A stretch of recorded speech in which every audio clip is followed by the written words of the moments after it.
Danas idem da se vozim s mamom. Samo čekam je na nju. Jao, će me saraniš. Sine, molim te. Jel voliš svoju majku? Volim te. Molim te, polako, sine. Kaj se vežem, idem ti vežac. Jao, gospode, budi sa nama, gospode. Jao. Sine, već, upali auto. Kreni. Ali nemoj da... Šta je, mama? Jel hoćeš da se slupamo da me ubiješ? Ne. Polako se gasa, imaš osjećanje, polako. Okej. Pa polako, jesam ti rekao šta kućiš ko manijak, nisi ti u Grand Theft Auto kod mog oca.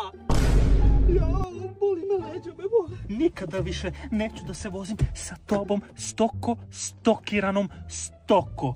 Ti nisi za dozvolu, ti i tvoj otac sve vozite ko manijaci. Ali ja više to neću sa vama. Veti kurac, idi vozi se, ubi se.